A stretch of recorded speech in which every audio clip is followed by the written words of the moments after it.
Bismillahirrahmanirrahim. Assalamualaikum warahmatullahi wabarakatuh. Selamat datang di channel Kirana, channel kisah Rasul Nabi dan peradaban, bersama Agus Mu'alif Rohadi. Sebagaimana biasanya kita melihat sedikit mengulang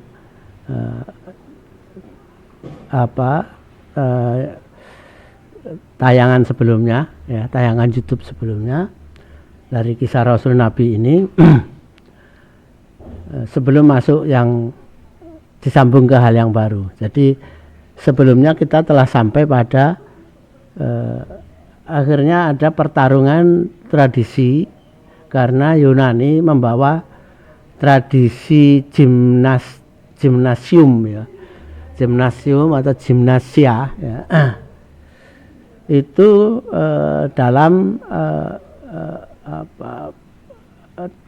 membawa itu ke tempat-tempat penjajahannya, ya.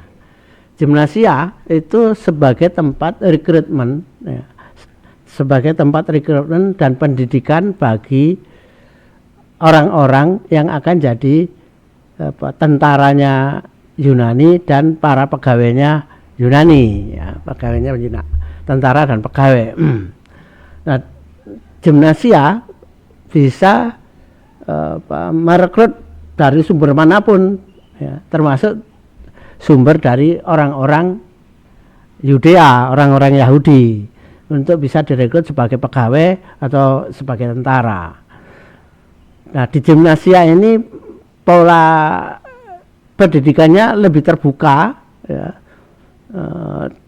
Selain tempat selain tempat melatih fisik, ya, melatih fisik, juga tempat pendidikan untuk birokrasi. Artinya hal itu menunjukkan bahwa gimnasia juga pasti menjadi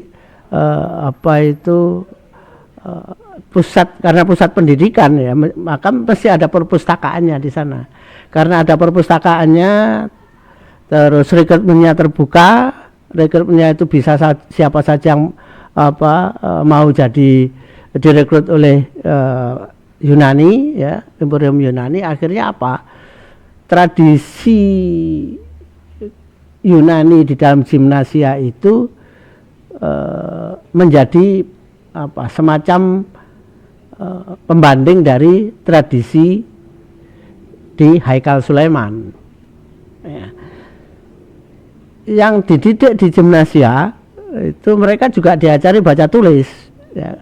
Karena memang Yunani terkenal saat itu sudah ada baca tulis, ada filosofnya yang terkenal, ya. Jadi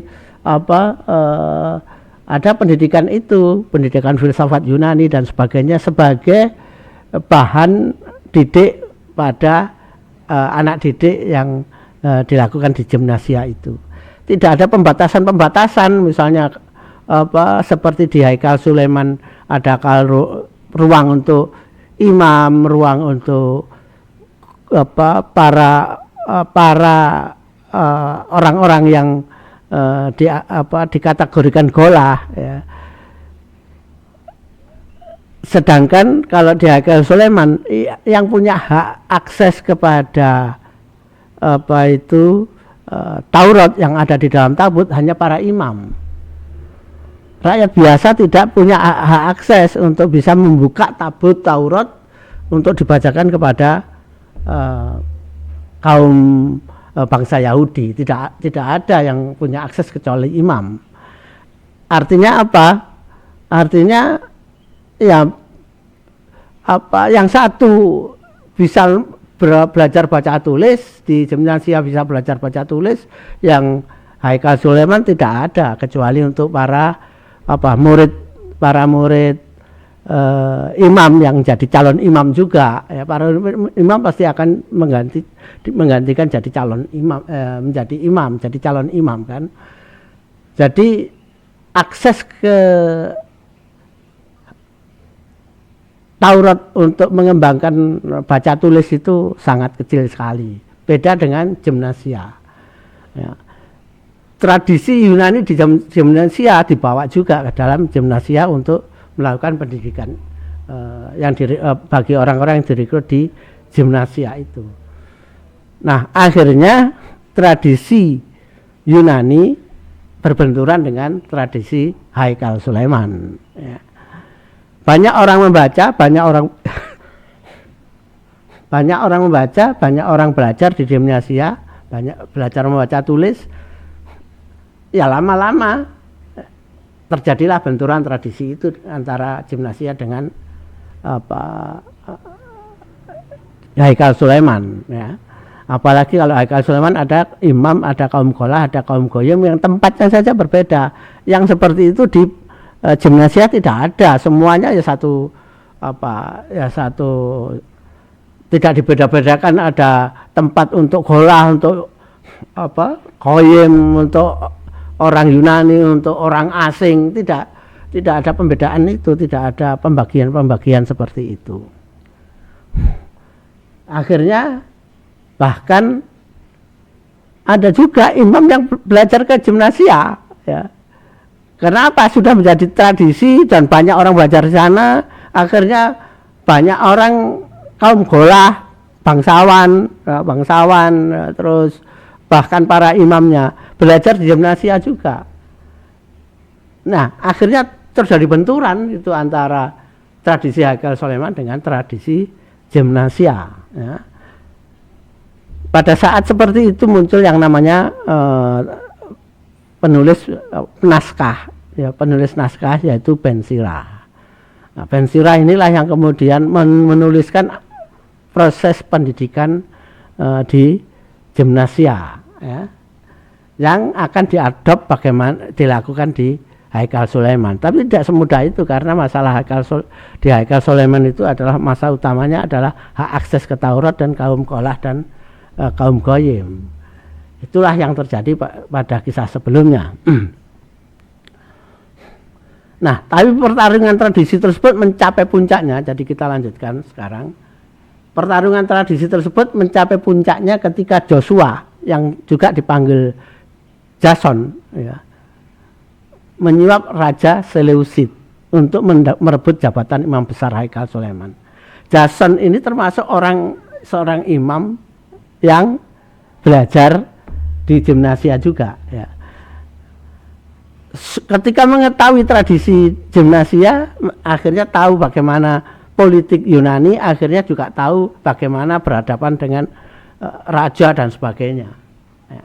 Nah, pengetahuan itu dimanfaatkan oleh Joshua, ya, atau Jason untuk menyuap Raja Seleucid agar dirinya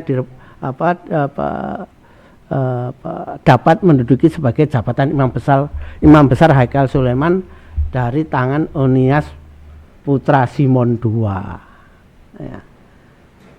Ya, bagi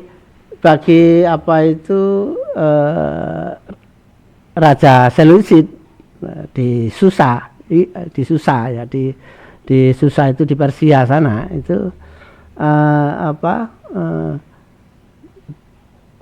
karena dia tidak terikat atau tidak punya hubungan ritual dengan ajaran tauhid, bagi dia siapa saja yang jadi imam besar nggak ada masalah. Akhirnya Seleucid senang, selain dapat suapan, dia mendapat pengikut yang langsung masuk di dalam Haikal Sulaiman, yang masuk pada inti kehidupan kaum Yahudi. Kalau dia menyetujui jadi imam besarnya itu pasti akan selalu mendukung Raja Seleucid. Akhirnya dipenuhi permintaan itu, ya. Permintaan Jason yang dipenuhi itu langsung berakibat Onias harus lari dari Haikal Sulaiman, namun dikejar hingga akhirnya dibunuh. Kenapa demikian? Karena nanti kalau nggak dibunuh dia akan menuntut haknya, ya, untuk tetap menuntut haknya, ya. Menimbulkan konflik yang besar di selain di komunitas imam juga di kaum Yahudi. Ya dibunuh akhirnya. akhirnya dibunuh. Memang pada masa itu seperti itu, ya. Nah, ketika Jason kemudian jadi imam besar Haikal Sulaiman, dia menginginkan kehidupan yang lebih bebas seperti bangsa Yunani yang ada di sekitarnya. Jadi ya, karena dia terdidik di Gimnasia, dia akhirnya ingin menerapkan itu, ya, tradisi Yunani mau diterapkan di Haikal Sulaiman, ya.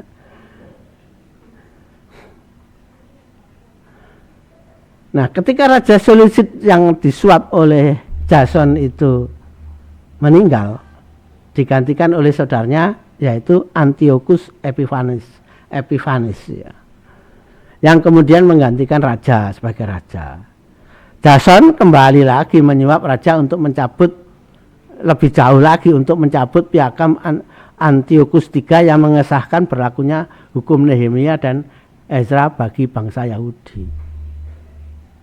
Ya, jadi ini untuk supaya di Haikal Sulaiman itu menjadi lebih terbuka. Jason punya kendala tentang hukum Nehemia itu tadi. Apa hukum Nehemia itu? Yaitu tadi masyarakat Yahudi itu dibagi dengan antara yang Golah dengan yang Goyim. Ya. Golah itu keturunan murni Yahudi, Goyim itu orang luar di luar Yahudi, ya, dan orang-orang keturunan Yahudi yang berasal dari perkawinan campuran, jadi yang non Yahudi yang tidak bisa disebut sebagai kaum Golah, yang kalau beribadah di Haikal Sulaiman harus di halaman luar Haikal Sulaiman. Nah, Jason menyuap Antiochus Epiphanes dan akhirnya disetujui, dan hukum Nehemia dan Ezra sebagai bagi bangsa Yahudi, ya, untuk kehidupan baik ritual maupun untuk menjaga kemurnian kebangsaan Yahudi dicabut. Artinya apa? Haikal Sulaiman sudah tidak ada pembatasan antara Golah dan Goyim dengan dicabutnya hukum Nehemia itu. Dengan jabatan yang besar, Jason bahkan mendirikan gimnasia di dekat Haikal Sulaiman. Nah, mendirikan gimnasia di dekat Haikal Sulaiman, ya. Sehingga ini dalam rangka membuat merubah tradisi ritual di Haikal Sulaiman, ya. Jadi agar kaum Yahudi lebih leluasa, maksudnya itu lebih leluasa dengan pendidikan gimnasia, dan akhirnya suatu saat ya mendobrak tradisi Haikal Sulaiman, ya.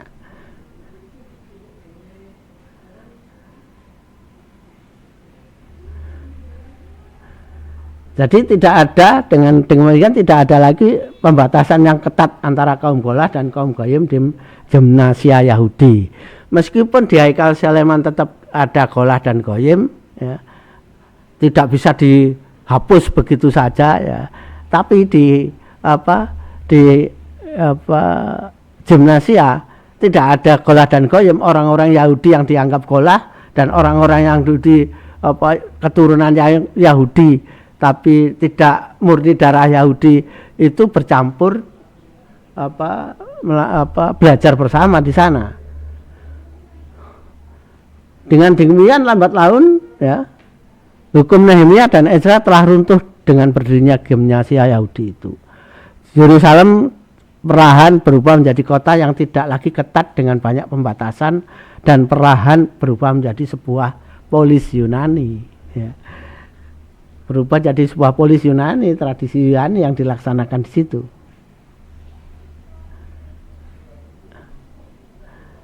Namun Jason pasti punya lawan, ya.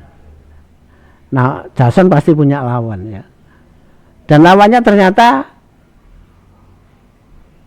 orang kepercayaannya sendiri, ya. Orang kepercayaan Jason ini kemudian merebut dengan cara yang sama, yaitu dengan menyuap raja. Jadi Jason ini ditendang juga sama orang kepercayaannya, ya. Jadi ada akhirnya Haikal Sulaiman itu tadi di dalam Haikal Sulaiman ini sudah dimasuki oleh tradisi suap menyuap untuk jadi imam besar. Nah, jadi efek negatifnya di sana ya. Lebih bebas, tapi kemudian untuk jadi imam besar itu menjadi area perebutan dengan diwarnai suap menyuap ya.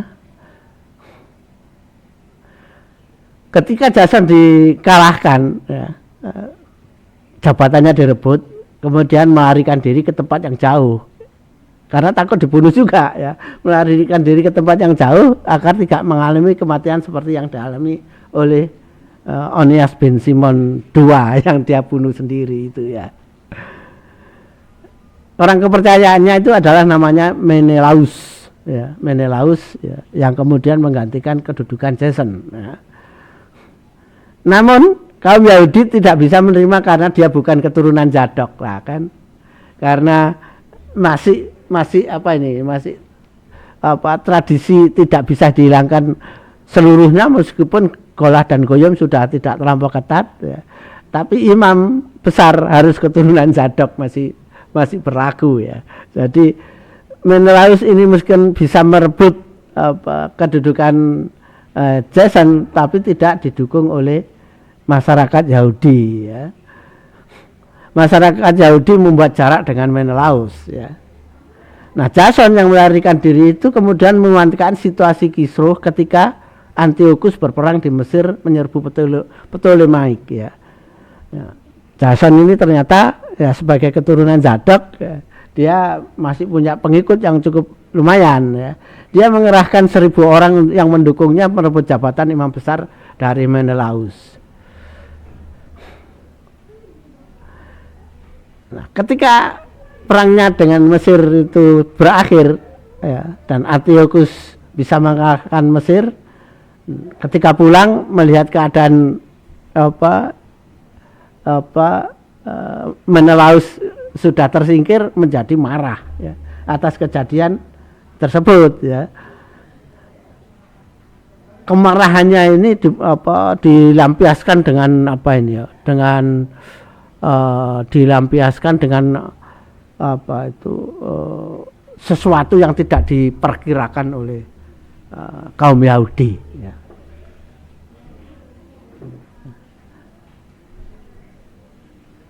Antiochus membuat langkah yang luar biasa, yaitu melarang praktik agama Yahudi. Pelarangan oleh Antiochus justru menggunakan alasan agama Yahudi yang sudah rusak, yang sudah dirusak oleh para imamnya, karena untuk menjadi imam besar ada suap menyuap di sana, bahkan membunuh ya, habis menyuap kemudian membunuh, mengejar-ngejar dan sebagainya.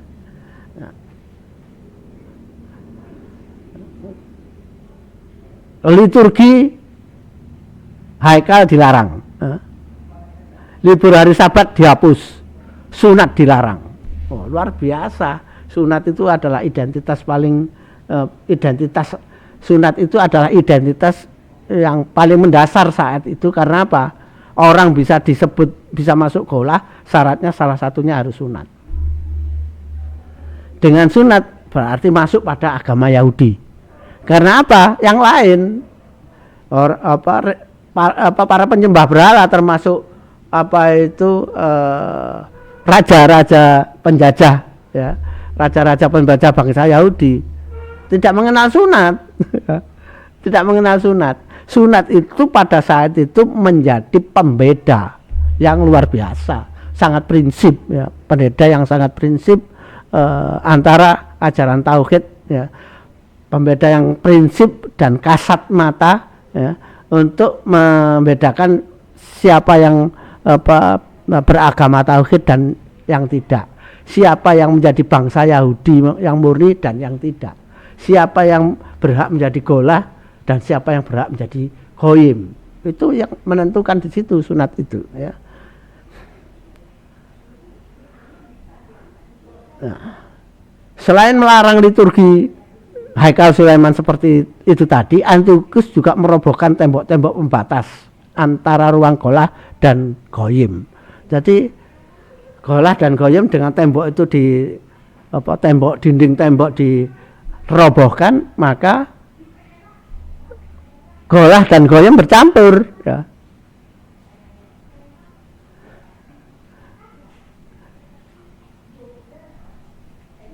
Penghinaan Antiochus terhadap Haikal Sulaiman masih berlanjut dengan menanami halaman Haikal Sulaiman dengan pepohonan yang sebelumnya dilarang. Jadi di halaman Haikal Sulaiman sebelumnya ada larangan menanami pohon. Oleh Antiochus halaman Haikal Sulaiman itu ditanami pohon. Ya. Namun dengan pelarangan itu, dengan pelarangan yang berarti melarang agama, berarti melarang agama, ya. Hari Sabat dihapus, libur hari Sabat dihapus. Padahal Al-Quran menunjukkan ada pada zaman Nabi Musa itu ada orang melanggar hari Sabat dengan mencari ikan di laut, ya, dihukum menjadi kera, diazab Allah menjadi kera. Apakah secara fisik menjadi kera atau tingkah lakunya jadi kera memang tidak dijelaskan. Intinya adalah menjadi kera, kan gitu. Menjadi kera itu bisa fisiknya berubah jadi kera, tapi juga hanya kelakuannya menjadi seperti kera, ya. Itu pelarangan dari Sabat. Hari Sabat yang seperti itu juga dihapus oleh Antiochus, ya. Hari Sabat tidak menjadi hari libur, ya. Ini juga perbedaan prinsip dengan penganut agama yang lain. Karena apa? Tidak ada hari libur, kan itu. Yang penganut agama berhala kan tidak ada libur. Tapi kalau Yahudi saat itu Sabat itu hari libur, ya, hari libur. Hari untuk khusus beribadah, tidak boleh mencari makanan, tidak boleh cari uang, tidak boleh, cari kekayaan tidak boleh, harus libur, ya. Makan yang ada di rumah, tidak boleh pergi kemana-mana untuk bikin tidak boleh berdagang lah, ya, atau membeli makanan, tidak boleh, tidak terjadi seperti itu. Sehingga ya praktis itu hari Sabat itu adalah hari di mana kaum Yahudi sebagian besar di rumah, dia hanya keluar kalau terpaksa. Yang penting kalau keluar dari hari Sabat itu tidak bertransaksi, ya, tidak berdagang untuk mencari sesuatu. Ini dihapus, larangan libur hari Sabat ini juga dihapus oleh Antiochus, ya.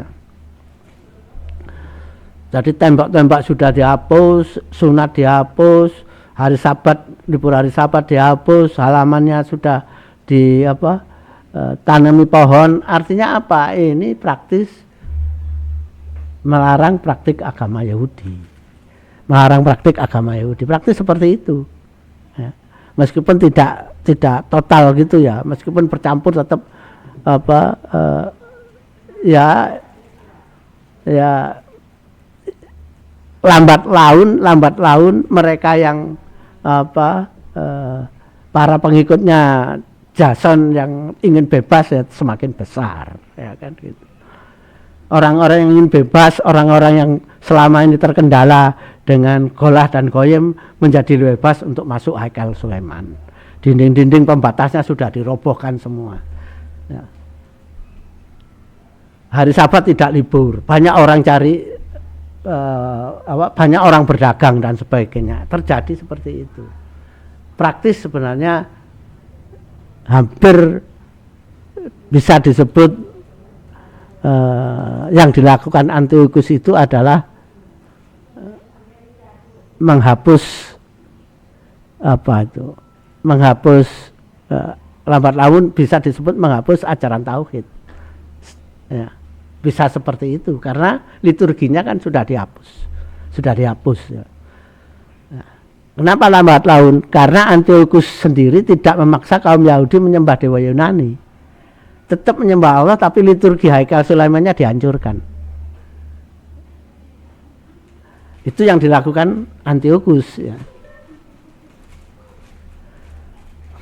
Tidak ada perlawanan. Nah, ini lambat laun akan menimbulkan awalnya dukung mendukung, kemudian akhirnya merubah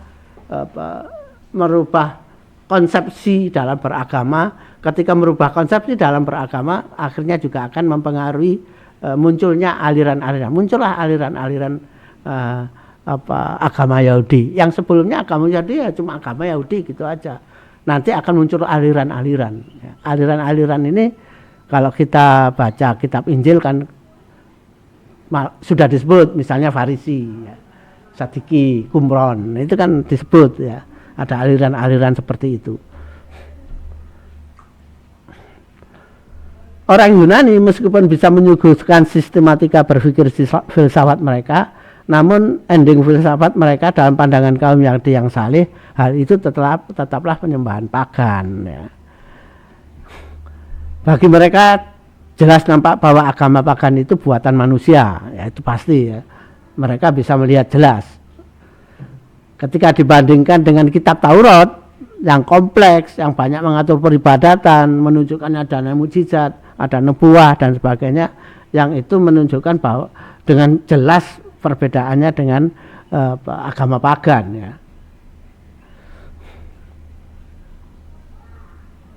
Nah, ketika Yunani melakukan penindasan dalam beragama, menindasan kaum Yahudi dalam beragama,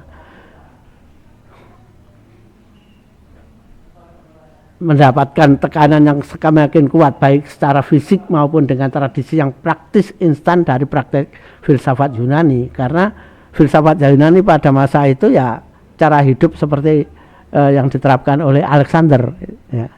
Filsafat itu disederhanakan cara hidup Yunani disederhanakan lagi cara hidup Alexander. Cara hidup Alexander ikonnya adalah gimnasia itu tadi ya.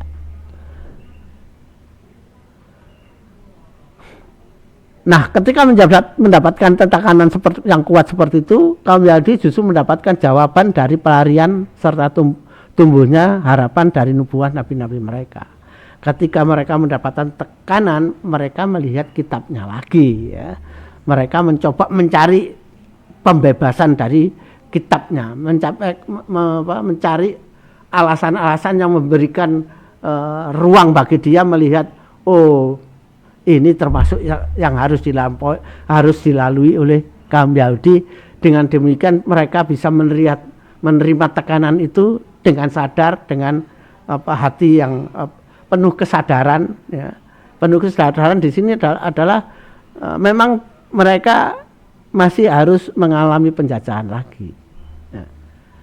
Nubuah Nabi Musa, Daniel, Hargai, Malaki dan lain-lain menjadi penenang sekaligus kekuatan dari suatu harapan. Ya. Karena nasib mereka memang sudah diramalkan dan diinformasikan oleh para nabi mereka. Ya. Yunani adalah penjajah ketiga kalau dilihat dalam konteks. Ya, dalam konteks mimpinya Nabi Daniel. Yunani adalah penjajah ketiga. Saat mereka menyadari sedang menjalani proses nubuah tentang nasib mereka yang akan mengalami 4 kali penjajahan, dan ini yang penjajahan yang ketiga, maka mereka menjadi lebih mengerti dan memahami ya, menerima kenyataan seperti itu karena sudah oleh nabinya mereka sudah ditunjukkan bahwa mereka akan mengalami penjajahan oleh 4 bangsa itu tadi. Dan saat itu ketika Yunani datang, itu adalah penjajah yang ketiga ya. Dengan demikian mereka semakin kuat harapannya ya. Karena apa? Nanti kalau penjajah ketiga ini dikalahkan oleh bangsa lainnya dan menjadi penjajah keempat, maka mereka bisa mulai menunggu nubuah dari para nabinya yang menunjukkan bahwa nanti akan muncul penolong bagi mereka. Penolong itu sebutannya adalah Mesias atau Al-Masih ya. Atau Kristos ya. Kristos itu adalah penolong. Kristos itu artinya juga penolong ya. Mesias atau Al-Masih itu juga bisa diterjemahkan penolong. Jadi mereka semakin dekat dengan waktu datangnya Mesias atau Kristus, ya. Itu yang mereka pikirkan. Jadi mereka menerima keadaan dijajah itu dengan hati yang penuh kesadaran, dengan pikiran yang penuh kesadaran bahwa mereka harus melampaui itu.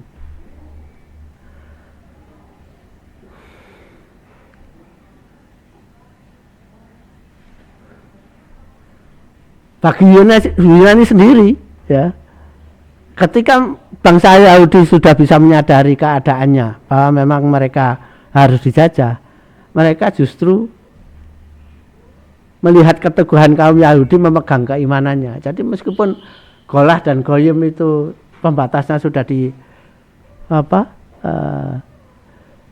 sudah dibongkar, ya. Haikal Sulaiman dalam liturginya masih ada Golah dan Goyim, meskipun tidak ada pembatas. Ada kesadaran itu. Tanpa pembatas fisik, Golah dan Goyim masih bisa jalan. Nah, itu yang terjadi, ya. Sehingga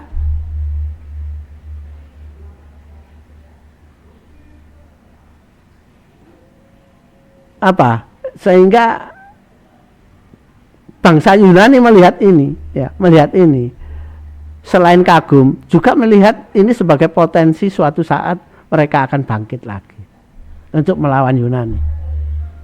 Oleh karena itu, Antiochus mengawasi secara ketat semua kegiatan liturgi kaum Yahudi Haikal Sulaiman. Namanya penjajah mengawasi ketat. Karena apa? Sumber kebangkitan bangsa Yahudi adalah terletak dalam agama mereka, ya. Nah, perlawanan secara fisik kaum Yahudi. Jadi kaum Yahudi melakukan perlawanan secara fisik, ya, terhadap Yunani, ya, mulai muncul ketika dalam rangka Antiochus itu mengawasi liturgi Haikal Sulaiman itu, mereka membangun benteng atau membantu benteng dekat Haikal Sulaiman untuk ditempatkan garnisun Yunani, ya. Ditempatkan garnisun Yunani, yaitu bangunan benteng yang disebut Akra, ya.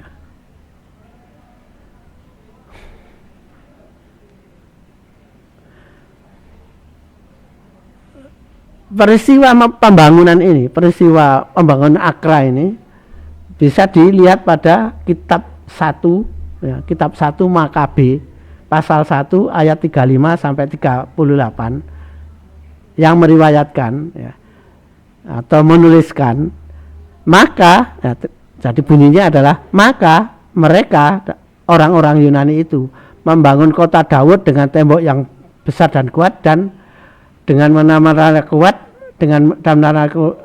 menara-menara kuat, dan menjadikannya suatu benteng bagi mereka, ya. Dan mereka menempatkan di sana suatu bangsa yang berdosa. Jadi yang ditaruh di Akra itu adalah orang-orang yang berdosa, ya. Dari kalimat ini, ya, sebentar saya lanjutkan, ya, dan menempatkan di sana suatu bangsa yang berdosa, orang-orang jahat, dan mereka membentengi diri di sana, dan mereka mengumpulkan jarahan-jarahan Yerusalem dan meletakkannya di sana. Dalam hal ini diletakkan di Haikal Sulaiman, ya. Dan mereka menjadi suatu jerat yang besar, ya. Kalau ini diterjemahkan sangat luas, ya, sangat luas, ya. Kalimat seperti ini, ya. Kota Daud dibentengi, berkuat bentengnya, tapi di dalam benteng itu, ya. Jadi Akra itu ada di Kota Daud untuk mengawasi Haikal Sulaiman, ya. Itu yang pertama, ya. Kemudian yang kedua adalah menempatkan orang yang berdosa. Jadi sudah ada yang benteng di dalam kota Daud yang disebut Akra untuk ngawasi, di dalamnya ditaruh orang-orang yang berdosa, orang yang jahat, karena mengawasi mereka terus, mengawasi kehidupan di Haikal Sulaiman, ya. Dan mereka membentengi diri di sana, ya. Jadi Akra karena benteng ya otomatis disebut membentengi diri di sana dan menimbun senjata, ya. Dan menimbun senjata di sana, mendatangkan victualler atau penjualan makanan, ya. Dan mengumpulkan jaran-jaran Yerusalem. Jadi Akra memang dekat dengan di kota Daud, ya, dibuatkan benteng yang kuat. Salah satunya kalau dulu Haikal Sulaiman kan nggak ada orang jualan makanan, ya, di Haikal Sulaiman. Mereka melakukan jual makanan di sana. Hari Sabat dilarang. Tetap akhirnya ketika kaum Yahudi sendiri sedang beribadah, pasar jalan di situ. Ketika pada hari Sabat kaum Yahudi berbondong-bondong ke Haikal Sulaiman, ya. Mereka orang-orang Yunani ini justru menjual makanan, padahal itu hari Sabat. Hari Sabat adalah hari di mana mereka berbondong-bondong ke Haikal Sulaiman untuk melakukan ibadah, ya.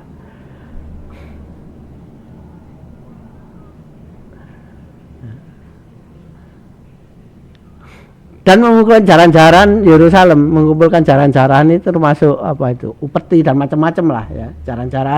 Jaran-jarahan itu berarti kan perampasan-rampasan, ya. Ya, buat aturan-aturan yang bisa membuat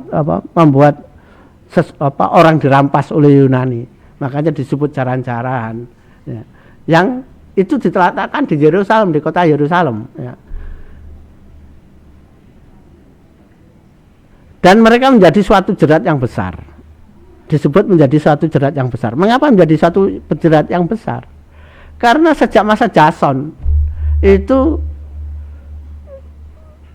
Jason ini kan dan pengikutnya tidak ingin lebih bebas dengan tidak ada lagi pembatasan Golah dan Goyim dan lain-lain, ya. Maka dengan apa yang dilakukan Antiochus yang seperti itu, maka ini akan menjadi jerat. Karena apa? Ada pengikutnya, ada pengikut, ada yang diuntungkan, ya. Ada yang senang dengan kebebasan itu. Ketika beribadah, ya, mereka juga bisa makan, kan gitu. Ketika berada di Haikal Sulaiman, mereka bisa beli makanan, padahal kan transaksi dilarang. Nah, ketika lambat laun ini terus-menerus seperti itu, akhirnya menjadi jerat bagi kaum Yahudi. Ada konflik di dalam tubuh agama Yahudi sendiri. Jadi itu Yunani menciptakan konflik di antara kaum Yahudi dengan merubah liturgi Haikal Sulaiman, melarang hari Sabat. Orang kalau beribadah di Haikal Sulaiman tidak lagi ada batas Golah dan Goyim, kemudian bisa bertransaksi jual beli dan sebagainya di sana. Jadi akhirnya itu menjadi jerat, ya. Karena mungkin semakin lama ya semakin banyak yang menikmati hal seperti itu, kebebasan seperti itu.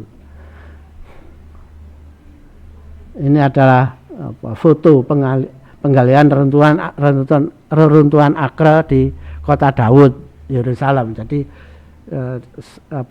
Akra yang untuk ngawasi Haikal Sulaiman itu, ya. Ini adalah situsnya. Ini adalah foto situs dari Akra, ya.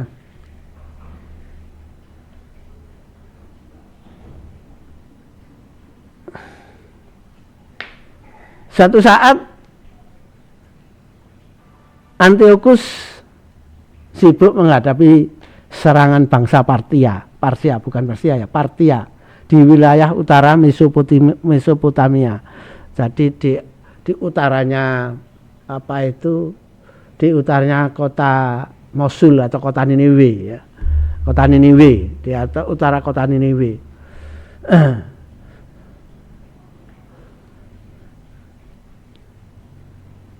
Nah, pada saat Antiochus kerajaan Persia Seleucid, ya, itu diserang oleh bangsa Partia, Makabe memanfaatkan situasi berkurangnya pasukan Seleucid di Yerusalem. Pemberontakan Makabe terjadi sekitar tahun 166 sebelum Masehi. Nah itu tadi ya, jadi larangan liturgi Yunani, penjajahan Yunani itu yang justru menimbulkan harapan bagi kaum Yahudi, ya, kesadarannya bahwa mereka dijajah. Akhirnya memunculkan suatu kelompok perlawanan, yaitu yang dikoordinasikan oleh Makabe. Nah, ketika sudah banyak pengikutnya dan pada saat ada perserangan pada Persia, Makabe memanfaatkan hal itu, yaitu melakukan pemberontakan. Ya. Karena apa?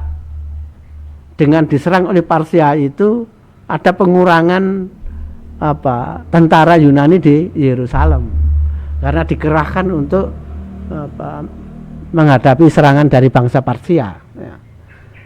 Pemberontakan itu jadi sekitar tahun 166 sebelum Masehi.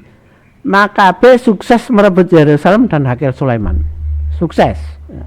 Meskipun dia tidak dapat mengusir orang-orang Yahudi, orang-orang Yunani dan yang Yahudi pengikutnya, ya, yang ada Yahudi Antiosene, ada para pengikutnya itu disebut Yahudi, para pengikut Yunani itu disebut Yahudi Antiosene. Ya.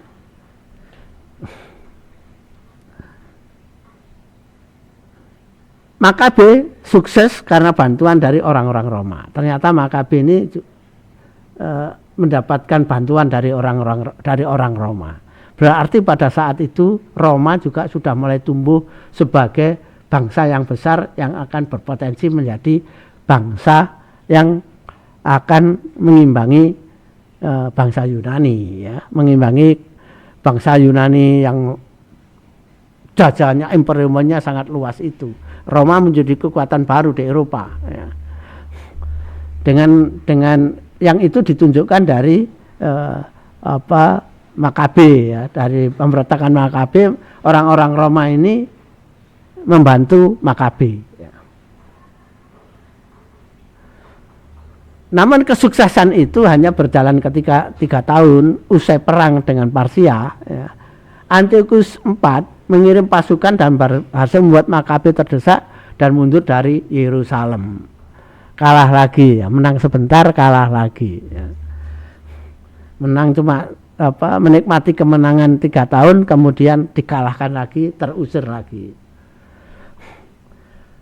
Pasukan Seleucid terus mengejar hingga pada tahun 160 sebelum Masehi, Makabe dapat dibunuh. Ya. Jadi pengejarannya berlangsung selama 3 tahun, ya, karena Makabe berhasil merebut Yerusalem dan Hakel Sulaiman 166 sebelum Masehi.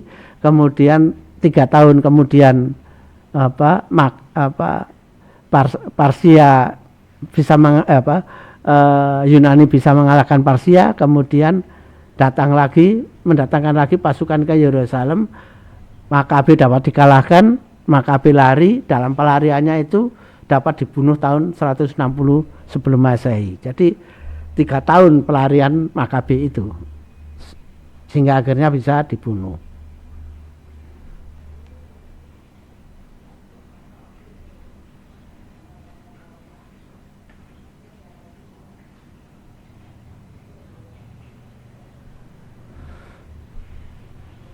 Kalau kita baca Quran Al-Isra ayat 6, terutama ayat 6, Allah itu kan memberikan kemenangan, ya, memberikan kemenangan kepada bangsa Yahudi untuk bangkit lagi, ya.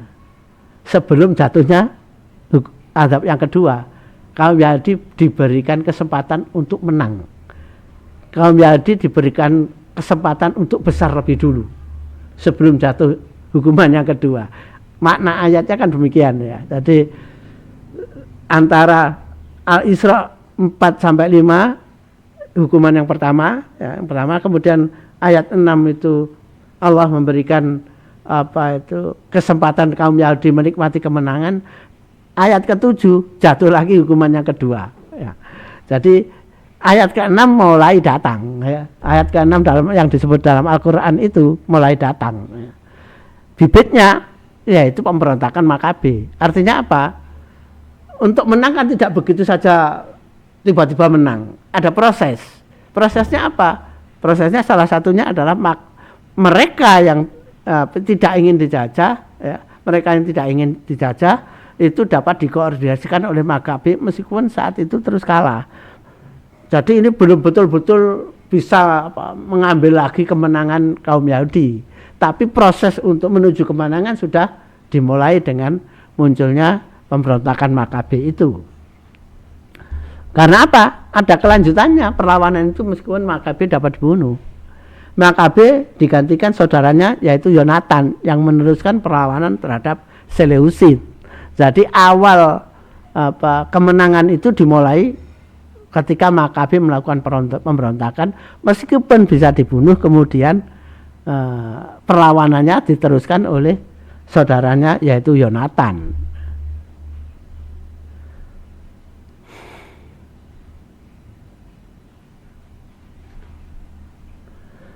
Nah, kesempatan untuk merebut Yerusalem itu terjadi ketika terjadi perebutan kekuasaan di Seleucid. Terjadi perebutan kekuasaan di Seleucid sehingga akhirnya muncul Antiochus V. Perebutan kekuasaan seperti zaman-zaman sebelumnya pada masa itu selalu menimbulkan masalah, selalu menimbulkan selain masalah dalam negeri, di dalam negeri yang perlu disolidkan, ya. Karena apa? Perebutan kekuasaan, perganti kekuasaan raja itu menimbulkan selalu di elit politik kerajaan itu selalu ada gesekan bahkan bunuh-membunuh. Ya. Yang itu berakibat pada penjajahan di negeri-negeri penjajahannya ada yang menunggu memang terjadi kerusuhan di pusat kekuasaan penjajah, kemudian mereka merebut negerinya kembali. Itu yang dilakukan oleh Yonatan, ya.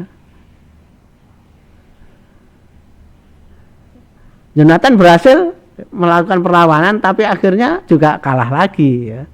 Kalah lagi ketika Antiochus ke-5 ya, menggantikan Antiochus ke-4, kemudian mengirim tentara lagi ke Yerusalem dan dapat mengusir Yonatan, ya.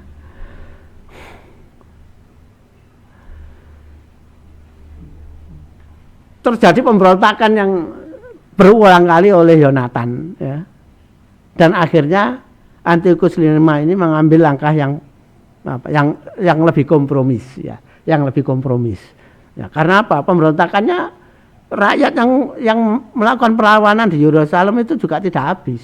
Selalu bertambah, selalu membesar. Ya. Perlawanan semakin kuat. Perlawanan semakin kuat, akhirnya Antiochus V mengambil jalan kompromi. Ya. Apa jalan komprominya itu? Ialah mengakui kedudukan Yonatan sebagai imam besar Haikal Sulaiman dan sekaligus mengangkatnya sebagai satrap di Yerusalem. Jadi ini mirip yang dilakukan oleh Persia yang sebelumnya, ya, yang jauh sebelumnya. Jadi menerapkan cara Persia, ya. Jadi Yahudi, bangsa Yahudi diangkat menjadi satrap, ya. Jadi penguasa wilayah jajahan, ya, penguasa dari wilayah jajahan yang diangkat oleh kerajaan Seleucid, seperti dulu ketika Persia mengangkat Zerubabel dan seterusnya, ya, itu dari bangsa Yahudi sendiri menjadi satrap, meskipun wilayahnya menjadi wilayah taklukan Yunani. Ini yang dilakukan oleh Yonatan, ya. Jadi yang dilakukan oleh Antiochus V. Yonatan diakui sebagai imam besar sekaligus sebagai satrap. Jadi merangkap, ya. Ini rangkap. Jadi ini peristiwa baru juga. Karena apa? Kalau pada masa Persia, ya, pada masa Persia, satrap dan imam besar itu punya kedudukan yang tidak dirangkap. Ada satrap sendiri, ada imam besar sendiri. Pada masa Nehemia itu jadi satrap, Uzair jadi imam besar, ya kan itu. Jadi pada masa Persia selalu begitu, tapi ketika pada masa Yunani, satrap ini merangkap sebagai imam besar. Yonatan selain satrap juga sebagai imam besar agama. Jadi ada perbedaan. Ini juga menjadi salah satu yang akan mengakibatkan munculnya aliran Yahudi yang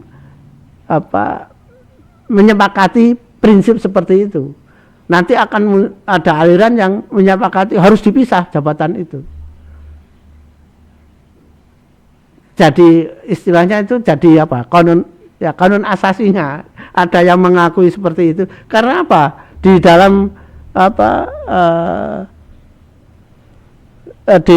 riwayat kerajaan Yahudi juga pernah terjadi seperti itu. Ya. Saul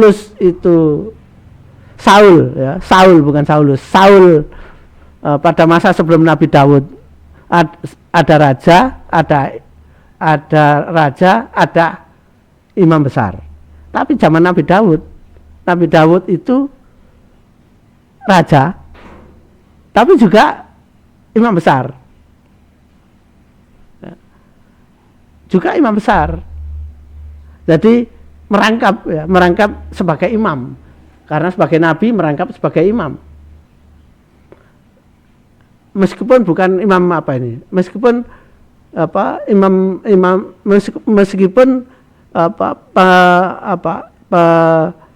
penguasa yang menduduki sebagai kepala imam pada saat Nabi Daud itu adalah Nabi Nathan. Tapi Nabi Daud imam besar, jadi merangkap imam karena kedudukannya sebagai nabi, merangkap imam. Nabi Sulaiman juga begitu, raja tapi juga merangkap imam.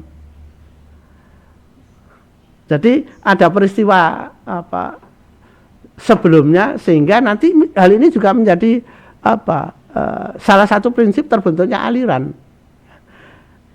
Pada masa Persia dipisah antara satrap dengan imam besar. Pada masa pada masa penjajahan Yunani itu satrap merangkap imam. Jadi ada perbedaan di situ. Yang itu akhirnya suatu saat menjadi dasar munculnya aliran, ya.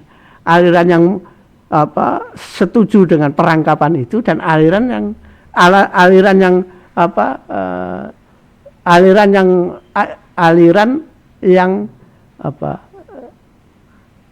menjadikan aliran yang berprinsip, ya, aliran yang memakai prinsip penyatuan kekuasaan antara kekuasaan pemerintahan dengan agama. Ada aliran yang memisahkan pemerintahan dan agama. Meskipun kalau zaman Nabi Musa itu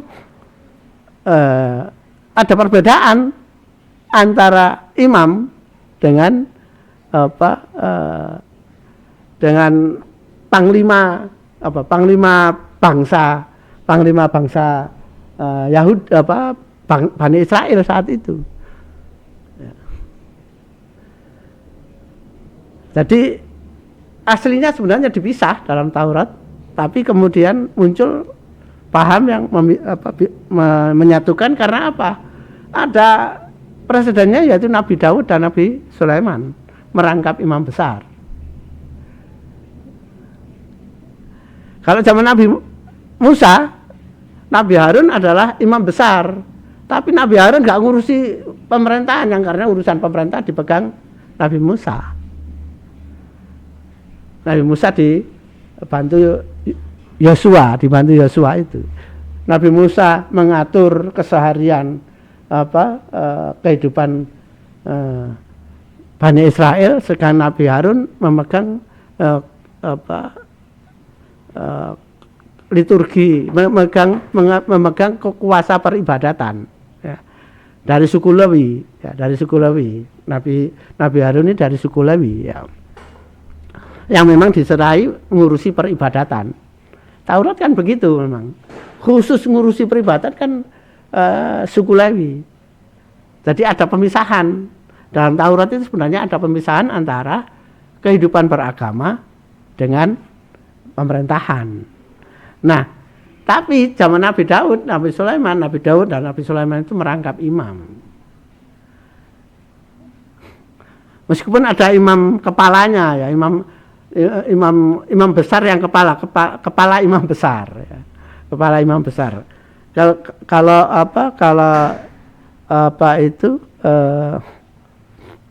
Kalau pada masa Yunani sudah muncul namanya Sanhedrin, ya. Muncul Sanhedrin, itu para imam di situ. Nah, itulah efek dari penjajahan Yunani, ya.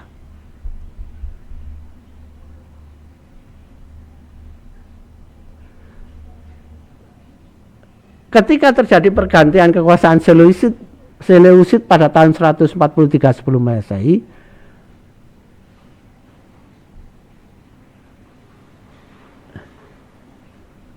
Yonatan yang pada saat itu berkedudukan sebagai satrap maupun sebagai imam besar, ada yang menjebak, ya. Akhirnya Yonatan ditangkap, ya, dalam suatu jebakan perundingan, ditangkap dan dibunuh, ya. Dan dibunuh. Karena apa? Yonatan pada saat itu ketika jadi satrap itu menghapus akre. Menghapus dalam pengertian akre itu tidak lagi diawasi. Artinya sebagai satrap dan sebagai imam besar punya kekuasaan yang besar, dan akhirnya akre itu boleh dikatakan dikosongkan, tidak lagi digunakan untuk mengawasi Haikal Sulaiman. Nah, ketika terjadi pergantian kekuasaan di Seleucid, kemudian Yonatan dijebak dalam satu perundingan, kemudian dibunuh. Kedudukan Yonatan meskipun dibunuh, tapi kedudukan Yonatan digantikan saudaranya, yaitu Simon, yang melanjutkan perlawanan dari saudara-saudaranya sebelumnya.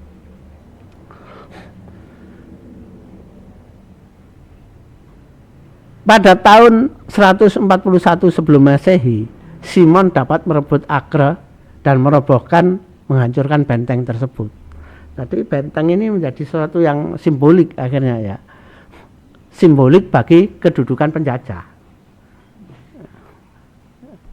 Ketika Yonatan dapat dijebak, Acre difungsikan lagi, ya, oleh Yunani, ya.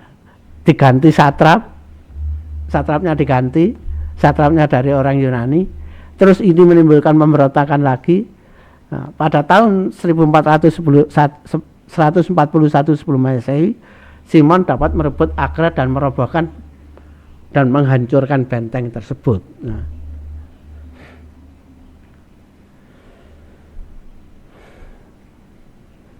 Simon memanfaatkan apa? Memanfaatkan pergantian kekuasaan Seleucid yang tidak segera muncul penggantinya.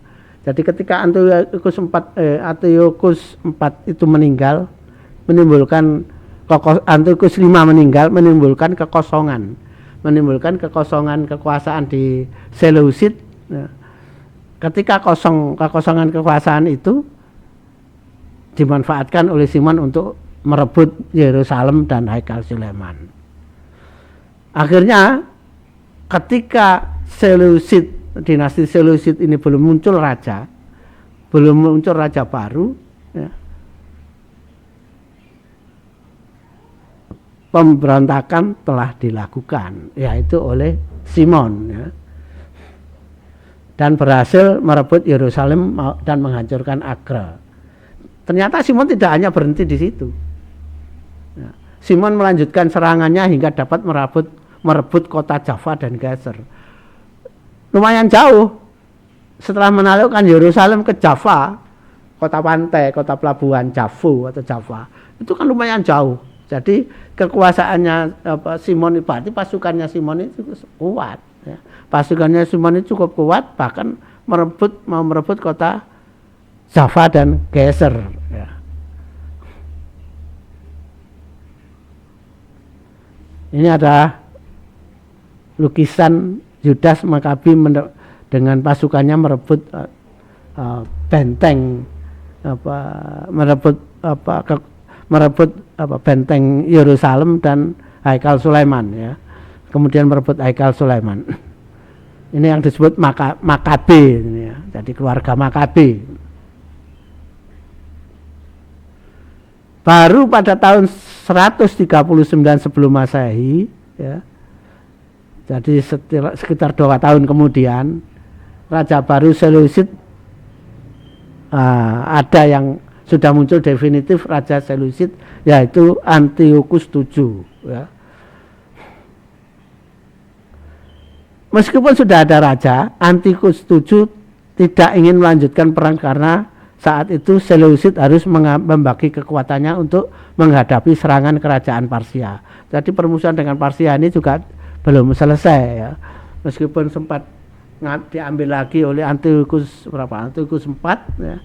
Kemudian pada masa Antiochus VII ini Parsia mau menyerang lagi, ya.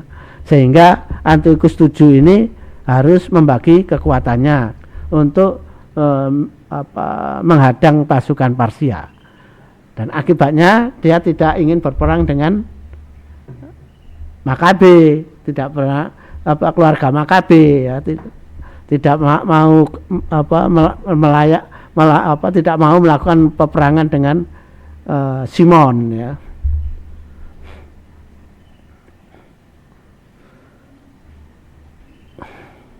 Apalagi saat itu sejak Makabe, ya, Roma selalu bantu Makabe, ya. Jadi Roma ini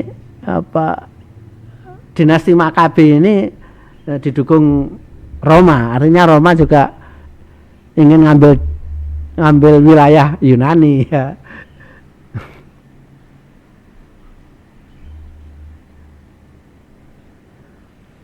Antiochus mengirim utusan untuk berunding dengan utusan Simon, ya.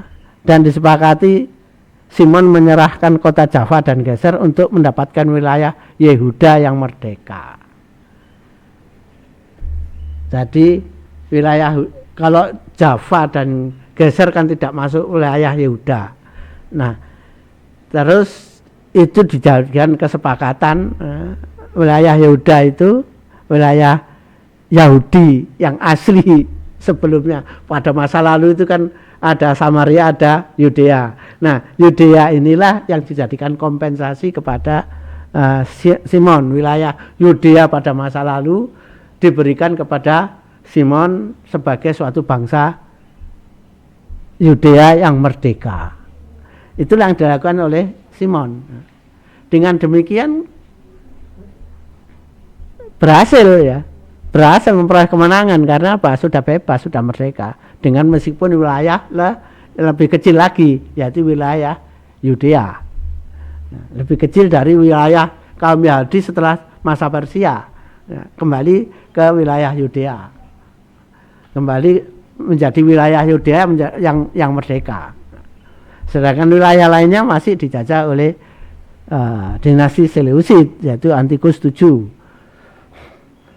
Sejak saat itu munculnya dinasti Makabe itu sebagai penguasa, ya, sebagai penguasa di Yudea, yang kemudian dinasti ini dikenal dengan nama dinasti Hasmonea. Dinasti Hasmonea. Jadi kerajaan Hasmonea itu dimulai ketika Simon mendapatkan kompensasi wilayah merdeka dari Seleucid. yaitu bekas wilayah Yudea yang menjadi wilayah merdeka, di mana dalam wilayah Yudea itu Yerusalem masuk di dalam wilayah itu. Haikal Sulaiman masuk, otomatis menjadi hidup lagi sebagaimana yang diinginkan oleh kaum Yahudi, ya. Kota suci dan Bait El, maksudnya adalah Yerusalem, dan Bait El yaitu Haikal Sulaiman dapat dikuasai kembali. Suatu kemenangan yang kemudian dirayakan sebagai hari raya nasional, ya. Jadi merdeka di situ. Ini adalah awal dari berlakunya ayat 6 Quran surat Al-Isra itu. Mulai akan bangkit lagi ketika mempunyai kerajaan, mendapatkan wilayah merdeka. Belum selesai ini.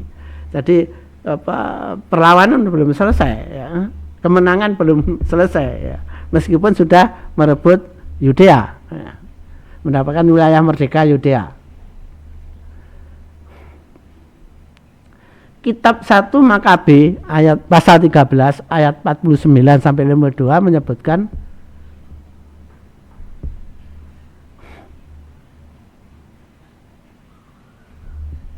hal itu, menyebabkan peristiwa itu, ya.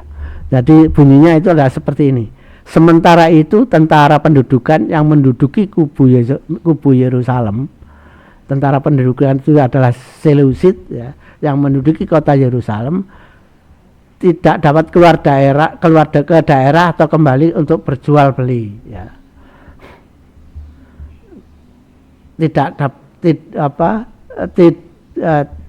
Tidak dapat keluar ke daerah atau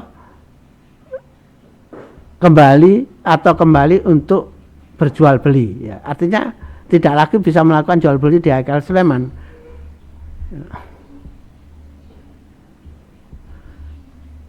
Ini peristiwa pengepungan, ya. Ini peristiwa pengepungan yang dilakukan oleh Simon di di Yerusalem, ya. Jadi tentara pendudukan yang menduduki kubu di Yerusalem ketika dikepung tidak dapat keluar ke daerah, jadi tidak dapat keluar dari kota Yerusalem atau untuk berjual beli dengan mendapatkan bahan-bahan dari luar kota Yerusalem. Mereka akhirnya kekurangan makanan dan cukup banyak di kalangan mereka mati kelaparan. Akhirnya mereka mohon berdamai dengan Simon. Nah, ketika Simon setuju berdamai, itulah yang kemudian mendapat wilayah merdeka di bekas Yerusalem.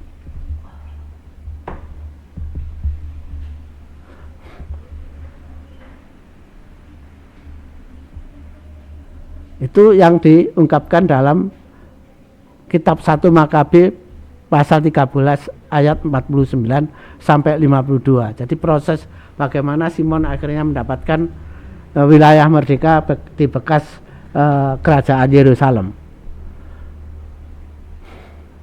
Ketika Simon meninggal dan digantikan putranya yaitu Johannes Hyrcanus, ya. Johannes Hyrcanus dengan cerdik, yang dipanggil John, Johannes ini dipanggil John. Dengan cerdik, John memanfaatkan situasi semakin lemahnya kontrol kerajaan Seleucid terhadap wilayah karena menghadapi perang dengan Parsia yang tidak ada habis-habisnya itu, kontrol Seleucid terhadap wilayah Bani Israel, ya, bukan hanya wilayah Yudea, tapi wilayah Bani Israel secara keseluruhan itu semakin melemah, ya. Ketika Seleucid semakin lemah kontrolnya di wilayah itu, kemudian John meruntuhkan rumah ibadah bangsa Samaritan di Gunung Gerizim dekat kota Shechem, ya. Karena bangsa Samaritan juga mempraktikkan agama Yahudi yang dikenal dengan Yahudi Samaritan, ya. Jadi selama penjajahan Yunani ini, Samaritan ini mempunyai kebebasan, ya. Diberikan kebebasan untuk melakukan ibadahnya sendiri, membuat liturginya sendiri yang kemudian dikenal dengan agama Yahudi Samaritan, ya. Otomatis Samaritan ini pendukung penjajah, ya, pendukung Yunani. Nah, Simon ketika Seleucid itu dalam keadaan kendor pengawasannya, pengendaliannya, bangsa Samaritan diserbu oleh Simon ya. Bangsa Samaritan yang tidak punya pelindung ya mesti kalah ya. Dan wilayah bangsa Samaritan di sekitar Gunung Gerizim itu ya, di Sekem, di kota Sekem, kotanya kotanya Nabi Yakub ini ya, Sekem itu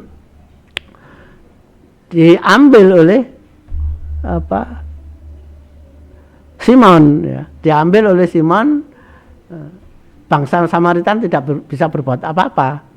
Karena apa? Ya memang bangsa Samaritan bukan bangsa yang mempunyai tentara yang punya wilayah. Dia hanya bangsa yang tinggal di wilayahnya Bani Israel. Dia tidak membentuk tentaranya sendiri, dengan mudah dikalahkan. Bahkan rumah ibadahnya juga diruntuhkan oleh Hyrcanus. Dengan merebut wilayah yang menjadi tempat tinggal kaum bangsa Samaritan ini, wilayahnya Simon menjadi lebih luas lagi. Jadi tidak lagi sebesar Yudea tapi lebih luas lagi.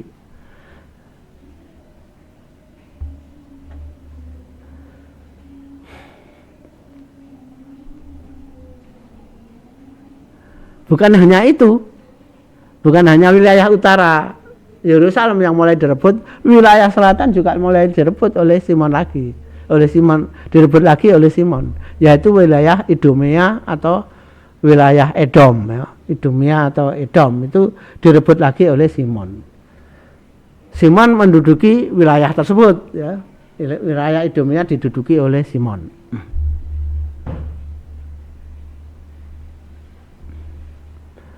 Tambah luas. Kerajaan Simon ini tambah luas. Kerajaan Hasmonea ini semakin luas. Tapi tidak akan berhenti di sini. Karena wilayah Bani Israel juga masih belum dibebaskan semua oleh Simon. Ya.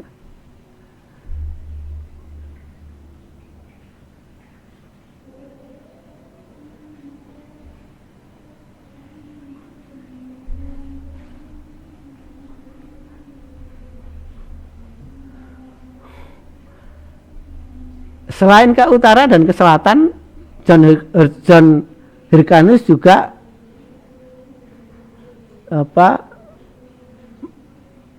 memperluas ke arah barat, ya. Memperluas ke arah barat untuk sampai masuk ke mencoba masuk ke tepi pantai Mediterania. Ya.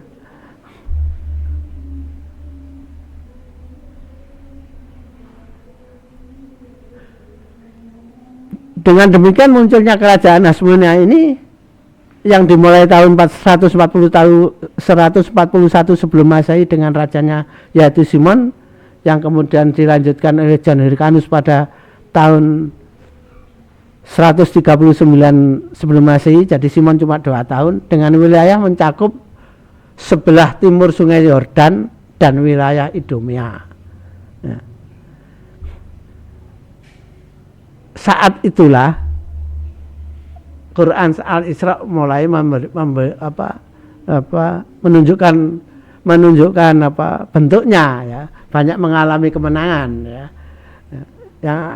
Jadi Quran peristiwa ini disebut sebagai dalam ayat 6 Quran surat Al-Isra itu disebut sebagai kaum Yahudi diberikan lagi kemenangan oleh Allah ya.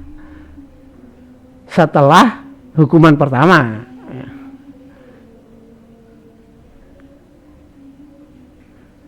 Kalau dihitung sejak hukuman pertama berarti hukuman pertama berjalan 400 tahun, kemudian kaum Yahudi atau Bani Israel dimuliakan lagi oleh Allah dengan diberikan kemenangan ya. Jadi Bani Israel dimuliakan lagi oleh Allah ya, dengan memperoleh wilayah merdekanya sendiri ya. Yang belum tuntas pada masa Simon ini belum tuntas, nanti akan semakin membesar ya.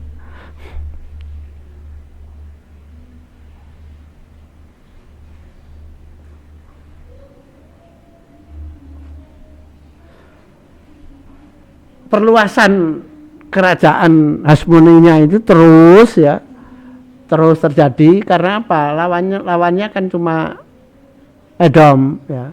Cuma Edom, dan di utara itu Samaritan sudah dikalahkan, terus Edom sudah dikalahkan, wilayah barat kosong dari Seleucid. Jadi akhirnya apa? Simon dapat menempatkan penguasa-penguasa dari dinasti Hasmonia di banyak kota di wilayah Bani Israel masa lalu. Dapat merebut lagi wilayah Bani Israel pada masa lalu. Terus menerus diperluas sehingga akhirnya bisa mencakup wilayah Bani Israel pada masa sebelumnya ya, pada masa sebelumnya, bahkan sebelum wilayahnya pecah menjadi dua kerajaan, yaitu kerajaan Samaria dan Yudea. Simon mampu menyatukan dua wilayah, Samaria dan Yudea, menjadi wilayah kerajaan Hasmonia. Itulah yang terjadi pada masa Simon. Pada masa Hyrcanus. Mohon maaf, pada masa Hyrcanus. Jadi John Hyrcanus ini melanjutkan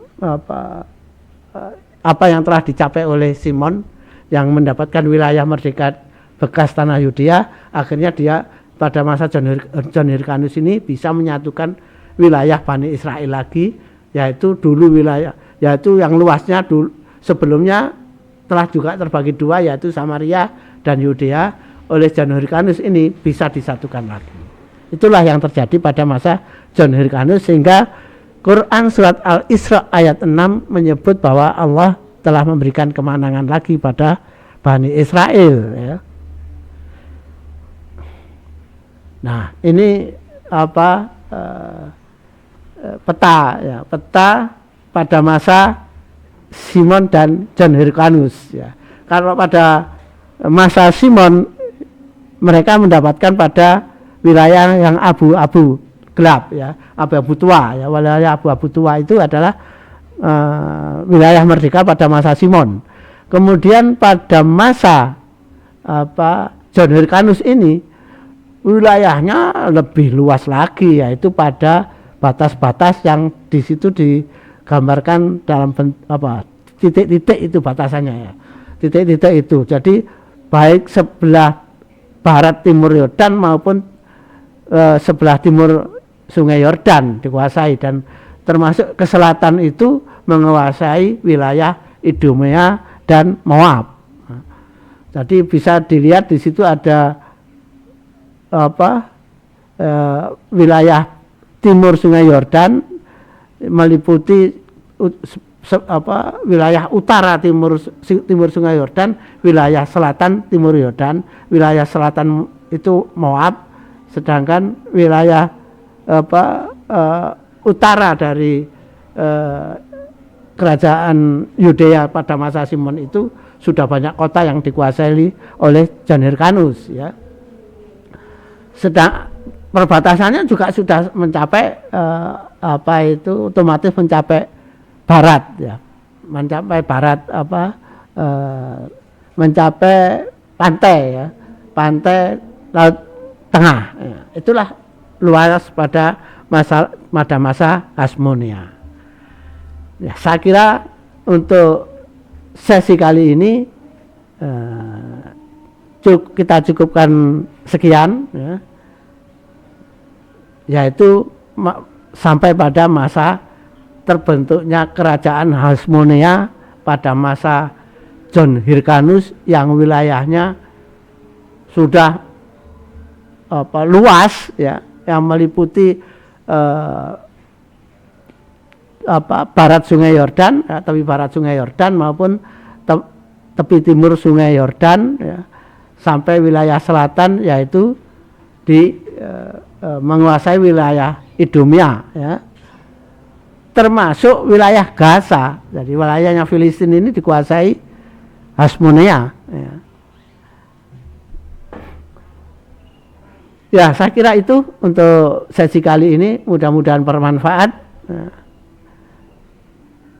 Mudah-mudahan dapat menambah wawasan tentang bagaimana perkembangan risalah tauhid dari masa ke masa sehingga masa